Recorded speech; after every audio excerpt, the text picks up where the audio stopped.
Hello बच्चों, नमस्कार, good morning. मैं सचिन गुप्ता फिर से आप लोगों के सामने एक टॉपिक लेकर हाजिर हूँ। प्रकाश का अपवर्तन जो हमारा चैप्टर चल रहा था उसी से संबंधित हमारा एक टॉपिक था लेंस। लेंस क्या है, लेंस कितने प्रकार का होता है, ये सब मैं आपको इससे पहली क्लास में बता चुका हूँ।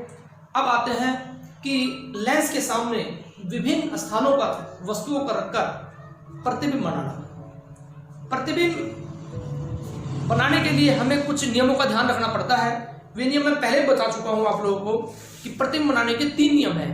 दर्पण का जब चैप्टर पढ़ा रहा था मैं उसके अंदर आप लोगों को समझाया गया था कि दर्पण प्रतिबिंब बनाने के लिए 3 नियम हैं।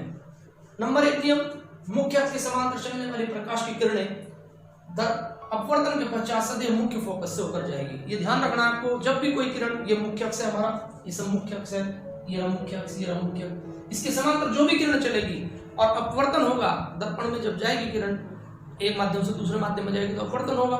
तो अपवर्तन होने के बाद मुख्य फोकस से होकर जाएगी, ये पहला नियम है।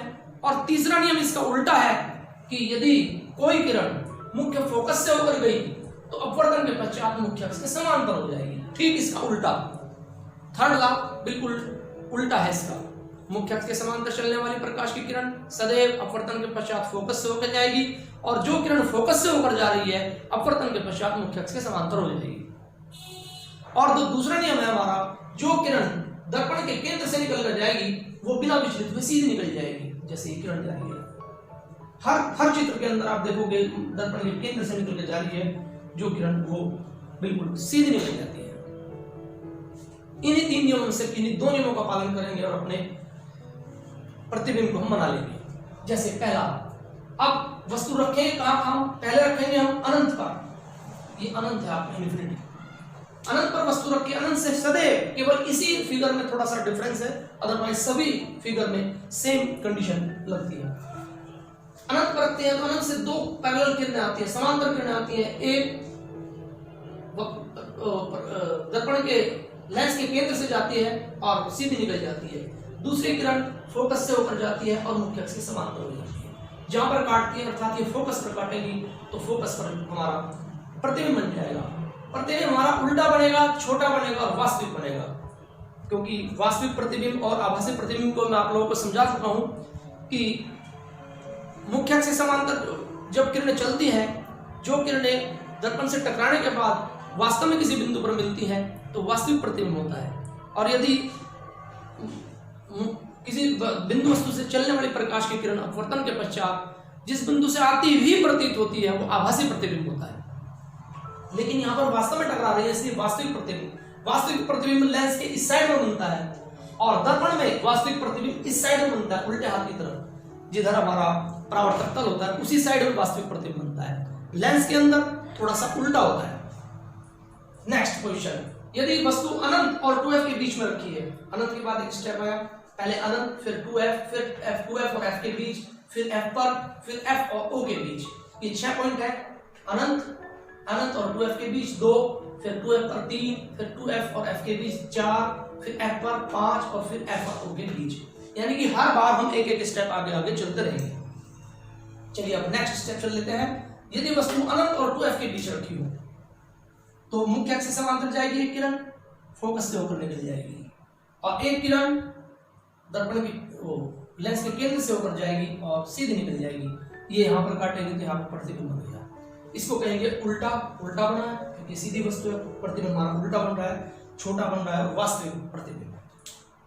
ये लिख देंगे हम।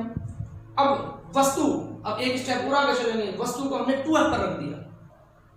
ये लेंस के अंदर इसको 2f कहते हैं और दर्पण के अंदर इसको हम वक्रता केंद्र कहते हैं। वक्रता केंद्र c बराबर 2f के होता है या f बराबर c/2। हम लोगों ने आपको समझा था, आपके ध्यान भी होगा, वक्रता केंद्र और फोकस दूरी में संबंध। लेकिन यहां पर वक्रता केंद्र की तरह ही ये 2f है, यहां पर वक्रता केंद्र नहीं होता, यहां पर इसको 2f कहते हैं।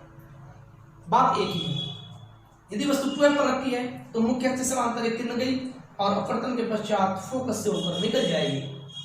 दूसरी किरण फिर वही दर्पण के केंद्र से होकर जाएगी और अपने मार्ग से बिना विचलित हुए सीधी निकल जाएगी। देखेंगे तो वस्तु का प्रतिबिंब कहाँ बनेगा, यहाँ काटेगी वस्तु, 2f पर काटेगी तो वस्तु का उल्टा प्रतिबिंब बनेगा, बराबर बनेगा, जितनी बड़ी वस्तु है उतनी ही बड़ा हमारा प्रतिबिंब बनेगा और वास्तविक प्रतिबिंब। क्लियर है, 3 पोजीशन हो गई। अब चौथी पोजीशन पर आते हैं।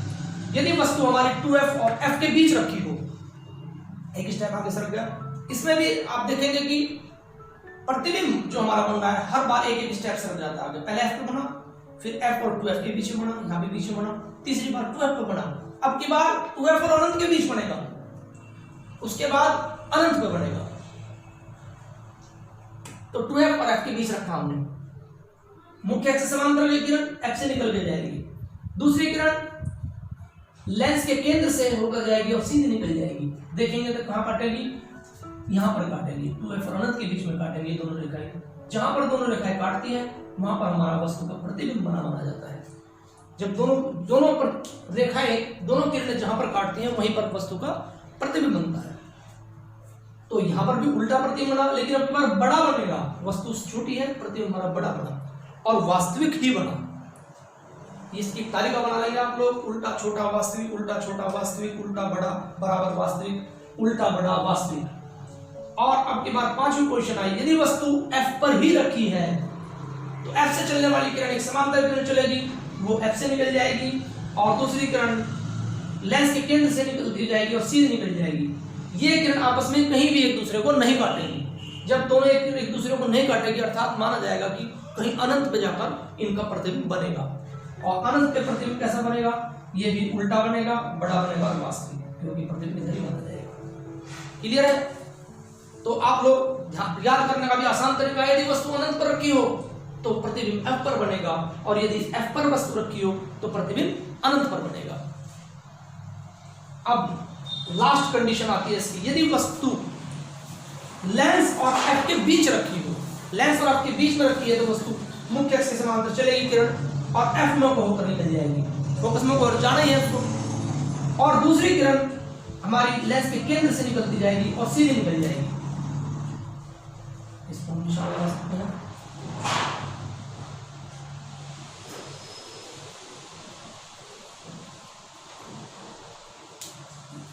मुख्य अक्ष से फोकस से निकल के चलेगी और दूसरी किरण लेंस के केंद्र से निकल के गई और अब सीधे निकल गई।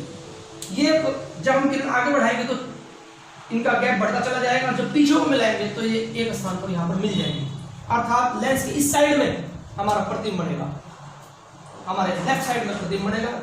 जिधर वस्तु रखी है उधर ही जब प्रतिबिंब बनता है तो प्रतिबिंब हमारा आभासी प्रतिबिंब कहलाता है। और ये वस्तु से बड़ा बनेगा, सीधा बनेगा और आभासी बनेगा। तो ये 6 कंडीशन है प्रतिबिंब बनाने की। प्रतिबिंब बनाने के नियम को ध्यान में रखते हुए हमने 6 सिचुएशन पर रखकर वस्तु के प्रतिबिंब बनाए। जिस बच्चे ने दर्पण के द्वारा बने प्रतिबिंब को आसानी से समझा है, ध्यान से समझा है, तो उन बच्चों के लिए इनको समझना बहुत ही आसान होगा। तो ठीक है बच्चों, इन शब्दों के साथ मैं अपनी वाणी को विराम देता हूं। आगे फिर नए टॉपिक के साथ हाजिर होऊंगा। जय हिंद, जय भारत, नमस्कार।